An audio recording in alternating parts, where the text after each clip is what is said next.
really screwed up this time, didn't you? You found a gnarly deal on a beautiful home that almost seemed too good to be true, and you jumped at it. And now that you're all moved in, you've started to notice some anomalies. You know the type, the spooky dooky anomalies of the supernatural persuasion.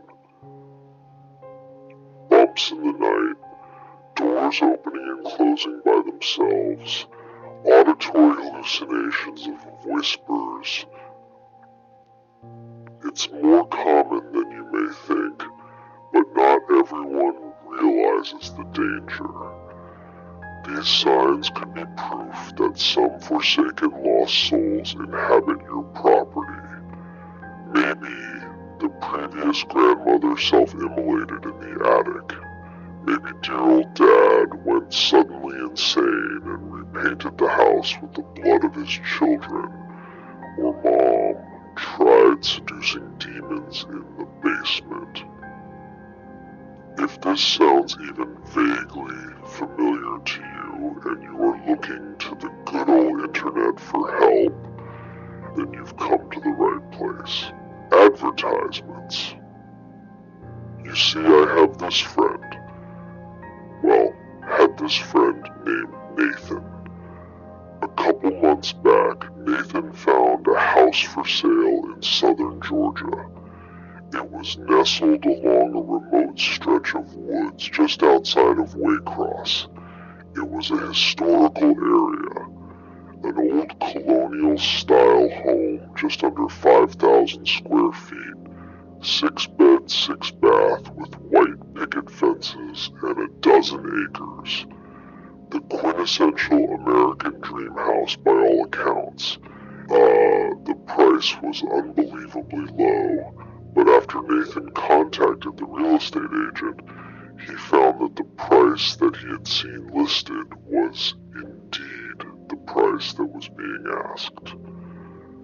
For most people, I imagine this would have raised some pretty big red flags, but Nathan was an idiot.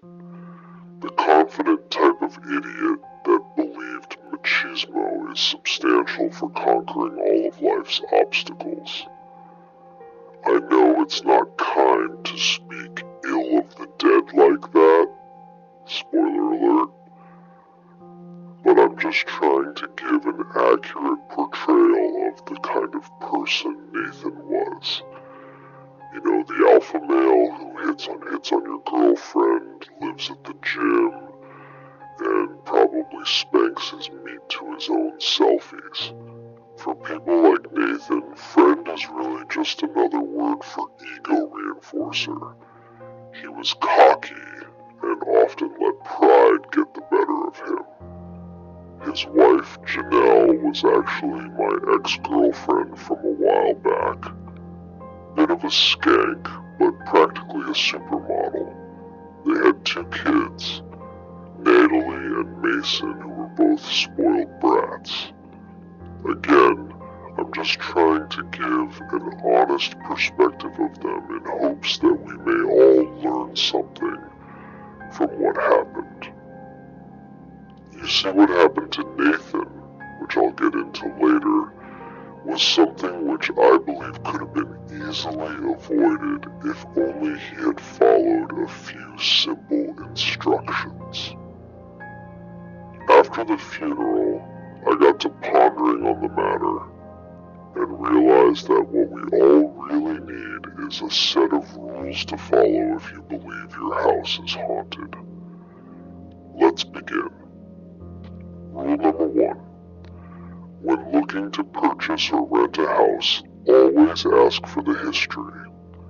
Odds are if a house is being offered at way below market value, then there is a very good reason for it being that way.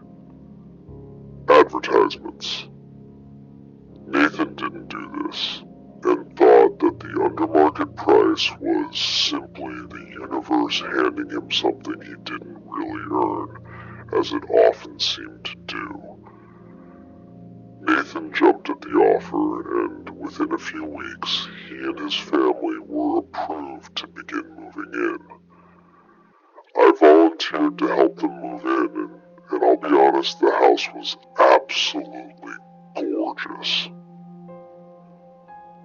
Things were great for them at first, but Nathan soon started noticing some odd occurrences. It started with this knocking sound that seemed to reverberate all over the home at odd hours. He said he could never seem to pinpoint where it was coming from, and it never seemed to originate from the same place twice. Eventually, he just chalked it up to the house settling, but that was just the beginning. Rule number 2, trust your gut. Your home is the last place you should feel uncomfortable. If you get that inkling of discomfort in the back of your mind that never seems to fully dissipate, pay attention to it. It's probably your subconscious trying to warn you. Nathan tried ignoring these sounds, told his wife that it was just normal or the wind, and comforted his children when they felt scared. He had 2 dogs, Rusty and Sailor, both of them black labs, and both seemed to become very anxious after moving in. Nathan did his best to get medication to help the dogs relax, but it didn't seem to help much. That brings us to rule number 3. Along with your gut, you should also trust your pets. Animals have instincts far greater than humans. It's been said that man is the only creature who will sense danger and still wander into it.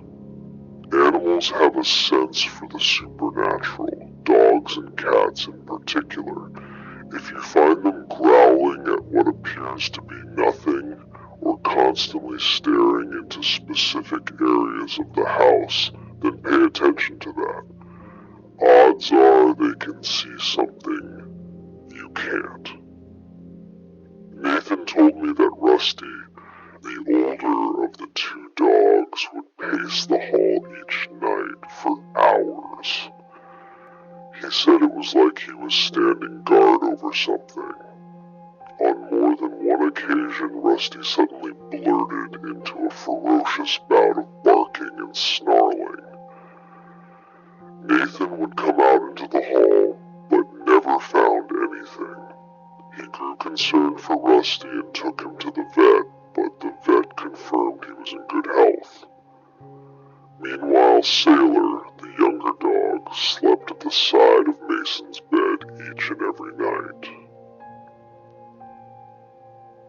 The poor boy soon developed crippling nightmares that would torment him relentlessly, and Sailor seemed to sense it.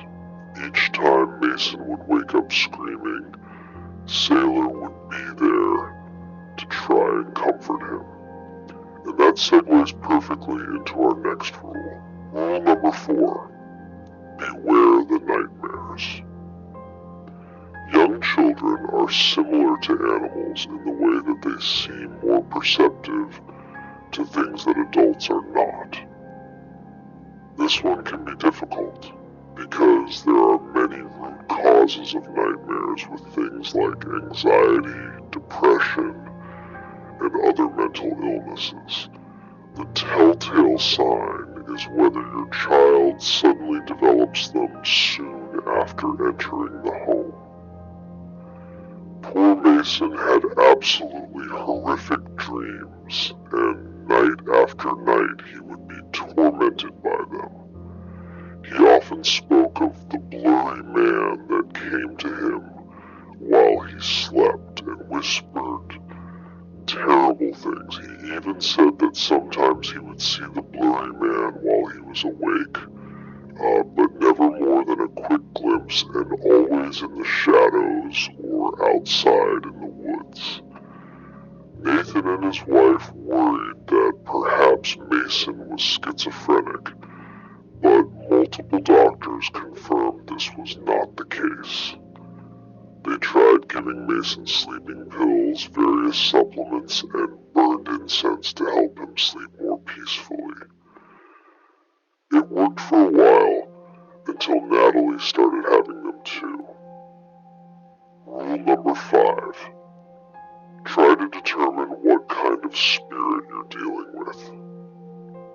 If you see flashes of a small child running through the halls at night or orbs spiraling in the air, then odds are your ethereal neighbor is rather benign.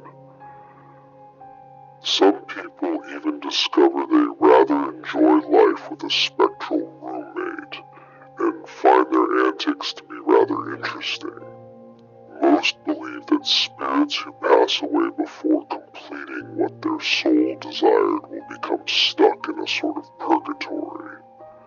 Many are scared, confused, and angry, but some, primarily young children, seem to be almost jubilant at times. Most of these are unnerving, but altogether harmless. But then there's the other spirits. Rule number 6. If you or any member of your family develop inexplicable bruises, cuts, or lesions, then do not take them lightly. This should be a massive red flag and is a very bad sign. If you feel as though you are being attacked as you sleep, and wake up with unexplained scratches or wounds, then just get the hell out of the house, honestly. A malevolent spirit capable of inflicting physical wounds is not something to be trifled with. Odds are it's a demon, and honestly, that is the best case scenario. There are other non-Abrahamic related entities that could be responsible as well.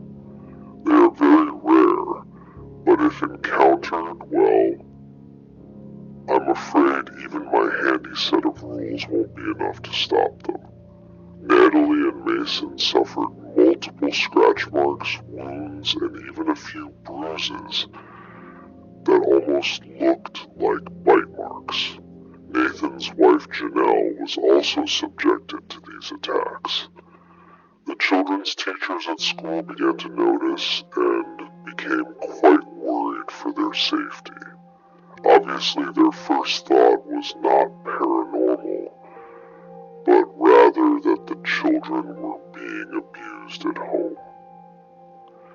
Only when social services threatened to remove the children from his custody did Nathan finally agree to move them out of the house. Janelle and the kids moved in with her mother a couple of hours away, and Nathan was left all alone with the dogs. Rule number 7. Let people know what is going on. Yes, I know the thought of admitting to a close friend that you believe your house is haunted may be a daunting one, but it's usually better than the alternatives. The modern world rarely takes these claims seriously. We put ghosts in movies and video games, but when someone actually claims to see one, we aren't so quick to believe them. Technology and science have led us to believe we are safe. That is our folly, but it's also a topic for a different day. This is yet another rule that Nathan did not abide by. The worse that things got for him and his family, the more secluded he became. On numerous occasions, he phoned the police saying that he believed someone had broken in, but they never found evidence of it. Eventually, they even put him on a blacklist and warned that any further contact would result in legal trouble.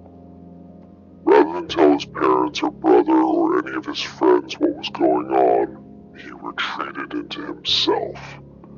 He became fidgety and paranoid, at times refusing to return phone calls and texts from his loved ones.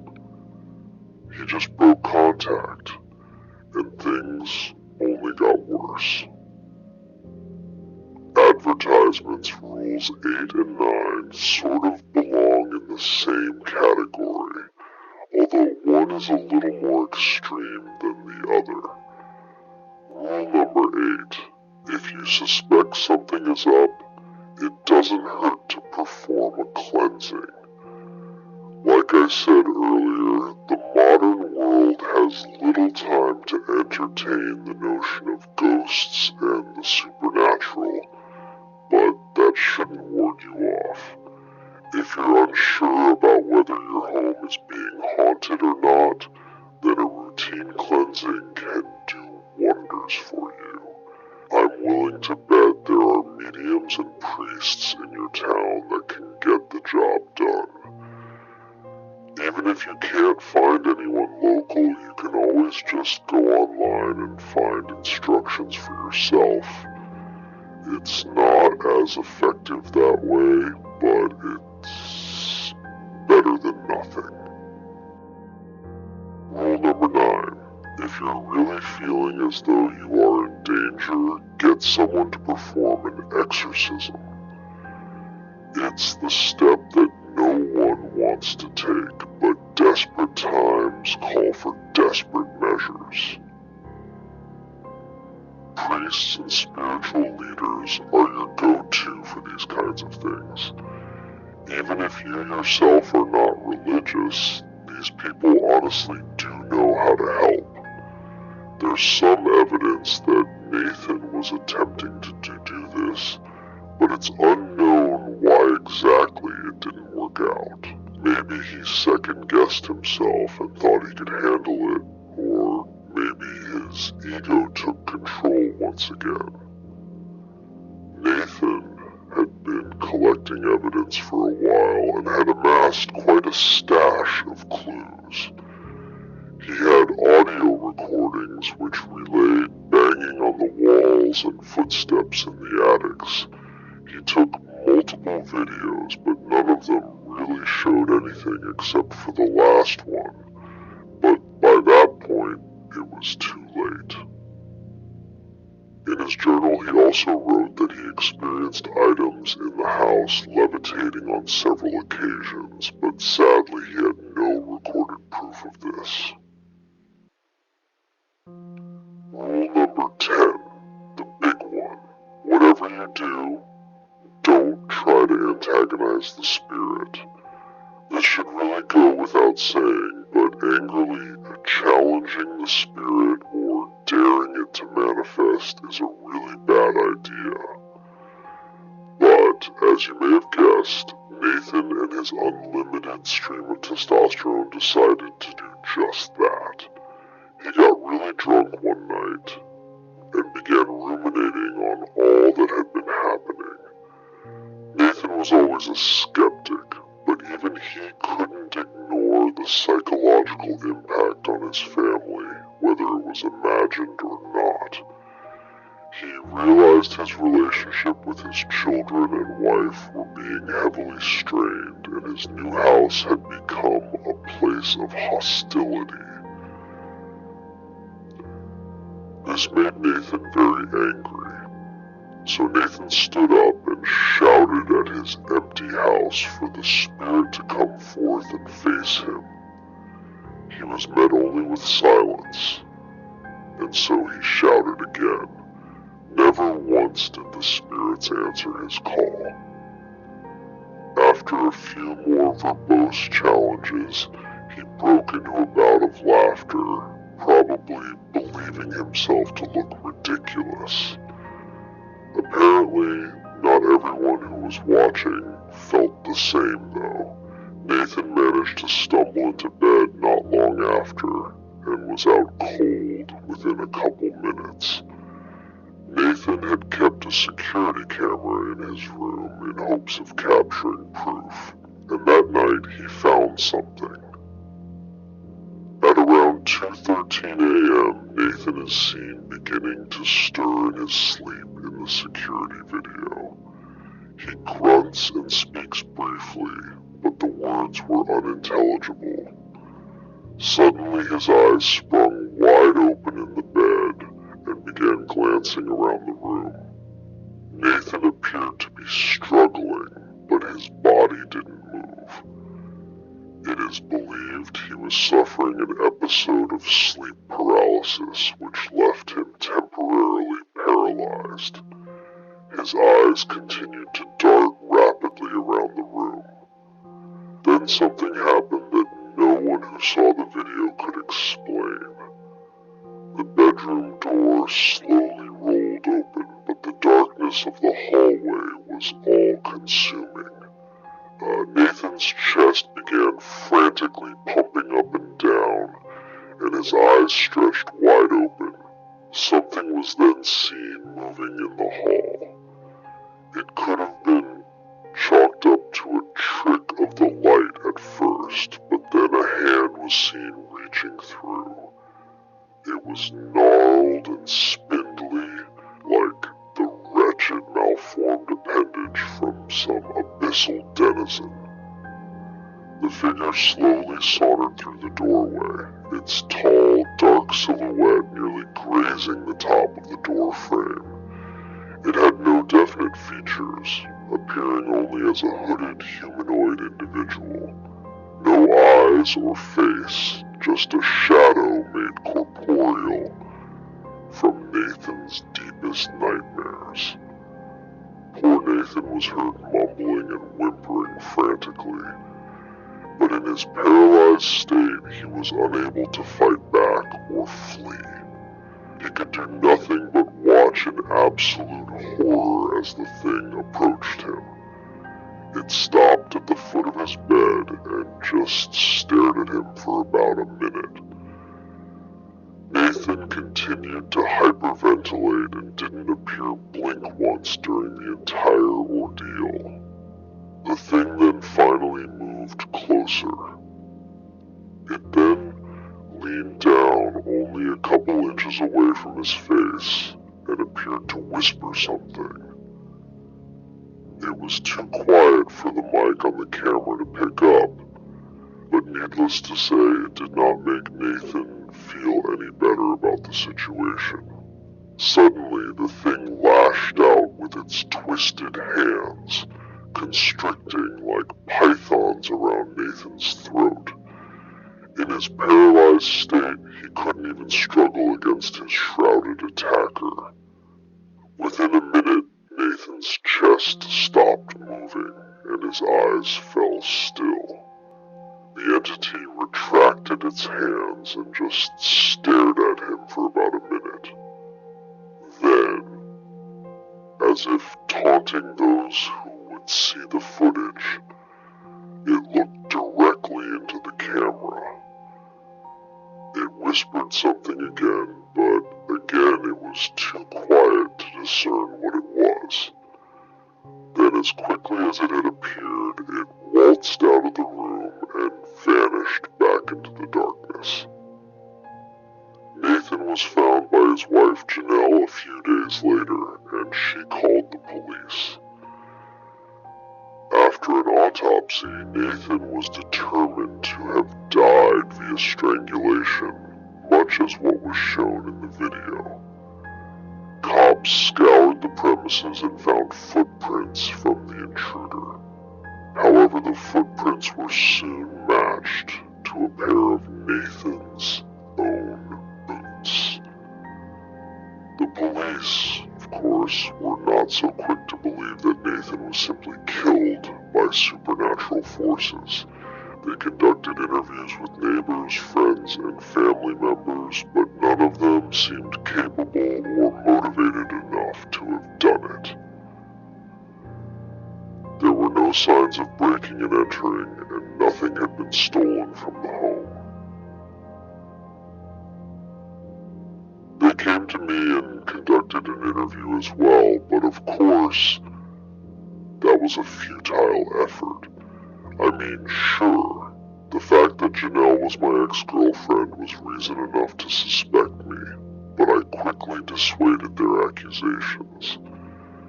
Nathan was my friend, despite him not really being a good friend. What kind of friend bone sends your girlfriend behind your back anyway. I'm not bitter about it though, at least, not as far as the police are concerned. My alibis were solid, and that's good enough for them. This brings us to my final rule. Rule number 11. Make sure you exhaust all other options before coming to the conclusion that your house is in fact haunted. If only Nathan had taken a little more time to investigate his home and himself more thoroughly, then maybe he'd still be alive today. Maybe he would have found the mini wireless speakers hidden in his attic to play the sounds of knocking. Maybe he would have found the patches in his air ducts that leaked mild doses of hallucinogenic drugs into his home. Maybe he would have detected the dog whistle alarm that caused his dogs to react so strangely. If he bothered to check himself, he may have found trace amounts of succinylcholine, a paralyzing toxin that, once ingested, will leave the person immobile yet conscious to all pain.